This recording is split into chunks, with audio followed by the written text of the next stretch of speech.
হঠাৎ করে 7 দিনের নোটিশে ক্ষমতায় এসে বিজ্ঞপ্তি জারি করে দেবে আর সমস্ত কুরবানি বন্ধ হয়ে যাবে, কোনো মতেই হুমায়ুন কবির এটা মানবে না। কিন্তু প্রকাশ্য বলিদান হবে না, তার ব্যাখ্যা যদি কুরবানি আটকাতে যায়, আমি হুমায়ুন কবির বলছি গোটা মুর্শিদাবাদ কেন, আমি গোটা রাজ্যের যেখানে যেখানে যাওয়ার দরকার হবে, এই কুরবানি যদি এইভাবে গাজোয়ারি করে বা সরকারের প্রশাসন যদি এই মুসলমান সমাজের কুরবানি নিয়ে যদি বাড়াবাড়ি করে, তাহলে শুরু থেকে এই সরকারের বিরুদ্ধে জিহাদ চলবে, আন্দোলন চলবে, তাতে যা হবে হবে। আমি বলছি প্রত্যেকটা মানুষের ডেট অফ বার্থের জন্য ডকুমেন্টস রাখা আছে। গরু ছাগলের জন্মের বার্থ সার্টিফিকেট আছে না? এই সরকার 1 বছর টাইম দিলেও করতে পারবে? বলিদানের সঙ্গে কুরবানির আকাশ পাতাল তফাৎ আছে।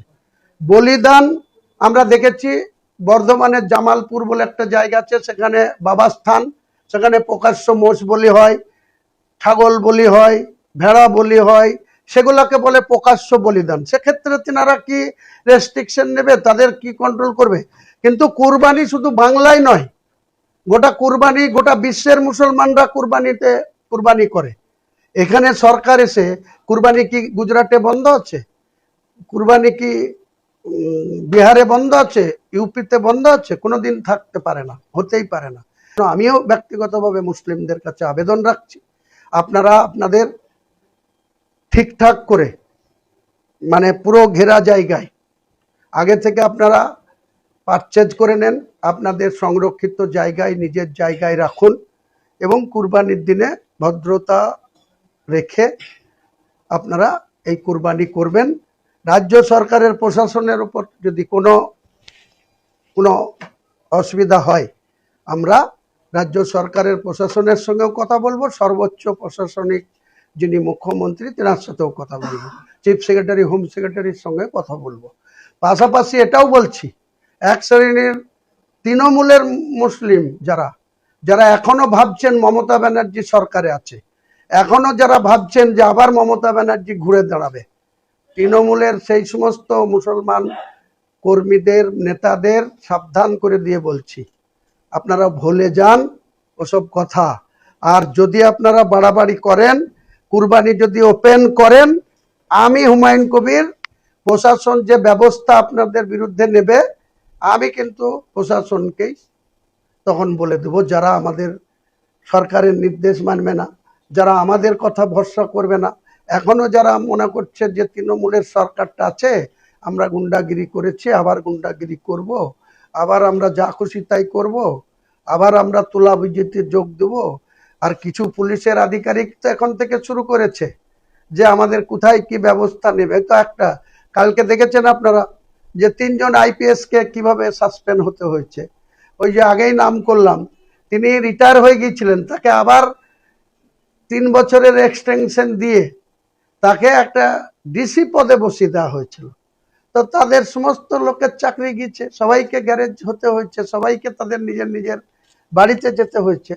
তাহলে আমি বলবো সরকারের ভালো কাজগুলো আমরা সবাই সমর্থন করব। মুসলিম ভাইরা যারা বেশি বেশি করে বিভ্রান্ত হচ্ছেন, কেউ ভয় পাচ্ছেন, কেউ বলছেন আমাদের ওসি নিষেধ করছে, কোনো সিভিক ভলেন্টিয়ার ডেকে পাঠাচ্ছে, কোনো ছোটবাবুরা মাতব্বর সাজছে, আমি পরিষ্কার বলছি, যদি সম্মানীয় মুখ্যমন্ত্রীর কাছে সম্মান দিয়েই বলছি, আপনারও ডিউটি যে কুরবানিকে সামনে রেখে যদি কুরবানিকে কোনো রকম বাধাপ্রাপ্ত হয়, কিন্তু পশ্চিমবাংলার আইন শৃঙ্খলা অবনতি হবে। আমরা কিন্তু সেদিন বসে থাকবো না।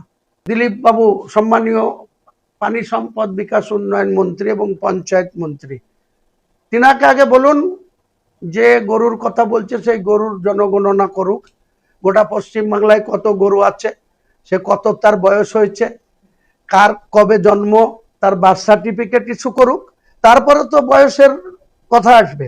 আপনারা প্রশ্নটা করে দিলেন, আমি যদি এই প্রশ্নের ক্লারিফিকেশনে রাজ্যের মুখ্যমন্ত্রীকে বা প্রাণী সম্পদ বিকাশের মন্ত্রীকে বলি যে কোন গরু কবে জন্মিছে, কার বাড়িতে জন্মিছে, তার রেকর্ড কোথা থেকে কে দিবে? তাদের ক্ষমতা আছে কোন গরুটার 14 বছর বয়স আর কোন গরুটার 8 বছর বয়স, তাকে পেপারসে কে আইডেন্টিফাই করবে? আমার এই প্রশ্নের জবাব দি, কাকে? রাজ্য সরকার। 14 বছর বলাটা অনেক সহজ, কিন্তু একজন ব্যক্তি তার বাড়িতে গরু জন্মিছে, সে 8 বছর আগে সে 8টাকে 18 বলবে, সে 18টা মানা হবে না, কিন্তু সে যে 8 বছরই জন্মিছে সেটাও যে তাকে প্রুফ দিতে হবে, সেই প্রুফটা সে দিতে পারবে?